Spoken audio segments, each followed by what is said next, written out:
Hello everyone! Welcome here in my vlog. Ang topic natin ngayon is all about the tutorial. How to set up the horizontal or landscape video in your live stream.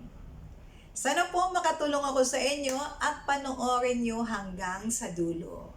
So pag nagustuhan nyo guys ang video na to, later you can share. Okay? And sino man ang hindi pa nakapag-subscribe sa channel natin, I hope na mag-share kayo ng inyong blessings to subscribe here in my channel. Pag hindi na natin patatagalin pa ang topic na to. Let's go! Give it to me like. Hello everyone!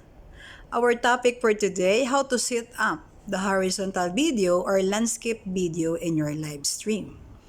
Okay, una, click natin yung YouTube. Go to YouTube. And click dito sa ating live course, dito sa baba. Then click go live. So after that, set up mo lang yung caption nyo guys or yung title of that videos. Okay, set up natin to. So, Nori OFW vlog is going live. Going live. Okay. So, i-click mo lang itong select audience. Importante yan guys. Then not for kids. Then back sa taas. So dito guys, ang importante dito. I-click mo yung advanced settings. Then dito po kayo magsi-set up ng vertical or horizontal. Okay? Advanced settings po. Then click dito sa right side. Ito. So, nandito po lumabas yung horizontal. Then, click the horizontal or back. So, naka-horizontal na siya. And don't forget to click dito sa ating monetization. Okay, yung sa mga naka-monetize na. So, okay, back po tayo dito sa taas. So, everything is set up na ba? So, importante guys, makinig kayo. This is the warning. Okay? Pag once mag-horizontal kayo or landscape video in your live stream, don't click the go live together. Okay? Huwag mo tong i-click. Kasi pag i-click nyo to, pag i-on nyo tong go live together, hindi po lumabas yung horizontal video. Only the vertical sign. Okay? Don't click this one if you want the horizontal video.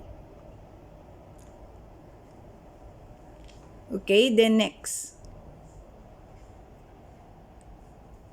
Click mo lang yung next. So, after that, you can choose your thumbnail. Choose your thumbnail here, guys. This sign is for the editing. I-edit mo yung thumbnail mo or same as like that is okay. Depends din na yan sa inyo. So, sa akin kasi, nag-i-edit ako dito. So, use your upload thumbnail. Dito po kayo mag-upload thumbnail or you can take thumbnail right away. So, sa akin kasi upload thumbnail. So, yung normal na ginagamit kong thumbnail as usual para po maalala ng tao na yung thumbnail na yun ay kang Nori. So, of course, using this one. Then, i-adjust mo lang siya. Then, save sa taas. Okay? So, na yan ang thumbnail natin. So, sabi ko, di ba, naka-horizontal tayo. So, everything is set up. So, we can choose. Don't forget to click. You see, ito importante, guys. Sa cellphone yun mismo, i-click nyo yung nakaganon na siya. So, everything is set up. So, go live ka na. Okay, we can try. Then, go live. Okay, click mo lang yung go live. Ang kalabasan nito is the horizontal video. Go live.